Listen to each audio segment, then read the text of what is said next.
Presiden Jokowi kesal upaya Indonesia menjadi negara maju dihambat Uni Eropa. Kita sudah berpuluh-puluh tahun selalu ekspor bahan mentah, ekspor raw material ini stop. Nikel sudah stop. Ini tahun depan ini yang saya incar boksit stop. Boksit sudah, tembaga stop. Tembaga sudah, timah stop. Semua nilai tambah ada di dalam negeri. Semua yang namanya nilai tambah, harga, dan lapangan kerja itu ada semuanya di dalam negeri. Tapi musuhnya memang negara-negara maju yang biasa barang itu kita kirim ke sana. Ngamuk semuanya. Ngamuk semuanya. Karena apapun yang namanya negara maju itu juga ingin mempertahankan dirinya tetap menjadi negara maju. Itu pasti. Dan juga mereka itu tidak akan rela juga bahwa negara berkembangnya ada yang maju menjadi negara maju, juga banyak yang nggak rela. Dan itu ya manusiawi, nggak perlu kita sakit hati dan enggak. Tetap kita berusaha agar bagaimana visi kita agar bisa menjadi negara maju.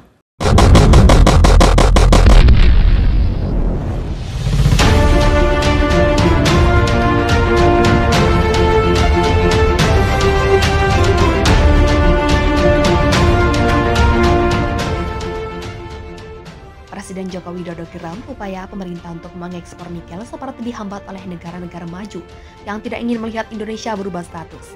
Dari negara berkembang menjadi negara maju, mereka itu tidak akan rela juga bahwa negara berkembangnya ada yang maju. Menjadi negara maju juga banyak yang gak rela dan itu yang manusiawi. Pernyataan itu disampaikan Jokowi saat mengomentari ekonomi politik terkait gugatan Uni Eropa dalam Organisasi Perdagangan Dunia atau WTO terhadap penyetopan ekspor nikel oleh Indonesia. Indonesia kalah dengan gugatan itu, Indonesia menghentikan ekspor nikel bahan mentah dan menggenjot hilirisasi industri. Akibat kebijakan tersebut, Indonesia digugat oleh Uni Eropa di WTO dan kalah. Tapi apa kita langsung ingin berhenti? Begitulah kata Jokowi lewat akun Twitternya pada hari Selasa 10 Januari. Menurut Jokowi, kondisi ini seperti zaman VOC. Menguasai Indonesia berabad-abad lalu, bila dulu ada kerja paksa dan tanam paksa, kini ada ekspor paksa. Yakni lewat gugatan Uni Eropa di WTO yang memaksa Indonesia mengekspor nikel mentah. Padahal Indonesia ingin nikel diolah di dalam negeri.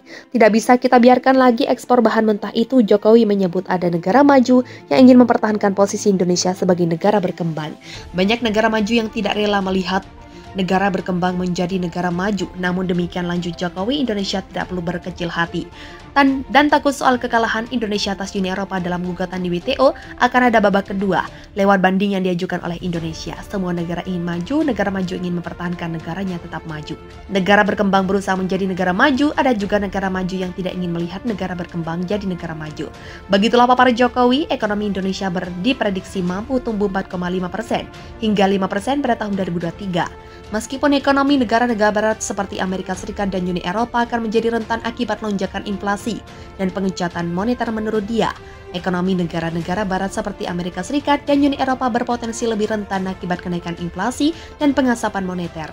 Sementara Cina yang menjadi petra dagang terbesar pada pajak negara termasuk Indonesia menunjukkan indikasi perbaikan sejalan. Dengan semakin terkendalinya penyebaran COVID-19, hal yang sama juga terjadi dengan inflasi global pada tahun 2023 yang memang masih berpotensi meningkat.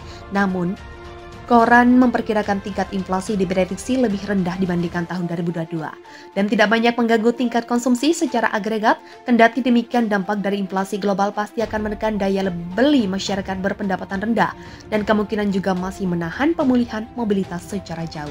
Presiden RI Joko Widodo resmi melarang kegiatan ekspor biji bauksit mulai Juni 2023. Larangan biji bauksit ke luar negeri mempertegas amanat Undang-Undang Nomor 3 Tahun 2020 tentang pertambangan minerba. Larangan ekspor biji bauksit tentunya akan merugikan negara yang saat ini mengandalkan impor bauksit dari Indonesia, khususnya adalah Cina. Negara tirai bambu itu juga adalah penikmat utama bauksit di Indonesia dalam catatan Perhimpunan Ahli Perkembangan Indonesia atau PNHT. Produksi biji bauksit Indonesia per tahun diperkirakan mencapai 40 juta ton, di mana 35 juta sampai 36 juta tonnya diekspor ke Cina. Sementara Indonesia hanya bisa menyerap 6 juta ton untuk kebutuhan dalam negeri. Negara pengimpor biji bauksit Indonesia saat ini adalah Cina, sehingga apabila pelarangan ekspor dilakukan tahun 2023, maka bisa dipastikan Cina akan dirugikan, karena pabriknya akan mengalami kekurangan stok biji bauksit yang akan diolah. Kata Ketua Umum Perhimpunan Ahli Pertambangan Indonesia PHP Rizal Kasli kepada CNBC Indonesia. Memang Indonesia bukan negara satu-satunya pengekspor bauksit ke Cina, namun Indonesia menguasai 4% cadangan bauksit di dunia. Lalu apakah aksi Presiden Jokowi melarang ekspor bauksit akan membuat Cina mengamuk dan membawa RI dalam gugatannya agar Organisasi Perdagangan Dunia, karena seperti yang diketahui bahwa Indonesia saat ini masih bersengketa gugatan hukum di WTO oleh Uni Eropa atas kebijakannya melarang ekspor biji nikel. Nah, kali ini Presiden Jokowi juga kembali beraksi dan juga melarang ekspor biji bauksit demi kepentingan pengembangan industri hilirisasi di dalam negeri. Untuk menciptakan nilai tambah yang lebih baik, pengamat energi dan juga ekonomi Universitas Gadjah Mada Fahmi Raden menilai, sebenarnya Undang-Undang Nomor 4 Tahun 2009 tentang minerba sebelum direvisi menjadi Undang-Undang Nomor 3 Tahun 2020 sudah mengamanatkan pelarangan ekspor hasil tambahan dan minerba tanpa dihilirisasi di dalam negeri paling lambat pada 2014. Namun adanya penentangan dahsyat dari perusahaan tambang dan ancaman WTO, pemerintahan Presiden Susilo Bambang Yudhoyono mundur untuk memperlakukan larangan ekspor tersebut. Baru saat ini Presiden Jokowi berani melarang ekspor biji nikel dan juga bauksit. Kata Fahmi mengenai akan adanya gugatan baru di WTO oleh Cina sebagai penikmat utama bauksit Indonesia. Kami hanya menjawab para penentangan dari WTO harus dilawan meskipun bisa berujung pada kekalahan. Namun proses persidangan gugatan WTO sampai keputusan final butuh waktu sekitar 4 tahun. Selama 4 tahun pelarangan ekspor bauksit harus tetap dilakukan hingga penghasilan ekosistem industri bauksit dari biji bauksit dan juga produksi hingga produk turunan. Adapun produk turunan yang dihasilkan melalui hilirisasi bauksit berupa aluminium sebagai bahan baku industri mesin dan juga konduktor. Presiden Jokowi secara belak-belakan juga mengatakan bahwa ia mempersilahkan negara-negara yang akan melakukan gugatan ke WTO atas kebijakan itu. Jika digugat takut maka mundur tidak jadi. Ya, tidak akan jadi negara maju. Saya sampaikan kepada Menteri terus-menerus tidak boleh berhenti, kita berhenti di nikel. Larangan ekspor tapi yang lain, kata Jokowi. Presiden RI Jokowi Dodo berhasil lagi. Negara berkembang berusaha menjadi negara maju, ada juga negara maju yang tidak ingin melihat negara berkembang jadi negara maju.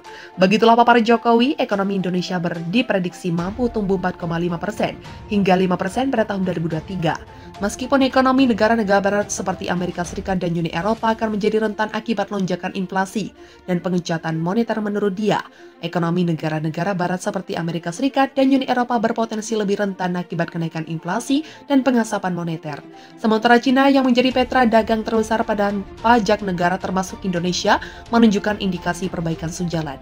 Dengan semakin terkendalinya penyebaran COVID-19, hal yang sama juga terjadi dengan inflasi global pada tahun 2023 yang memang masih berpotensi meningkat. Namun, koran memperkirakan tingkat inflasi diprediksi lebih rendah dibandingkan tahun 2022 dan tidak banyak mengganggu tingkat konsumsi secara agregat. Kendati demikian, dampak dari inflasi global pasti akan menekan daya beli masyarakat berpendapatan rendah dan kemungkinan juga masih menahan pemulihan mobilitas secara jauh.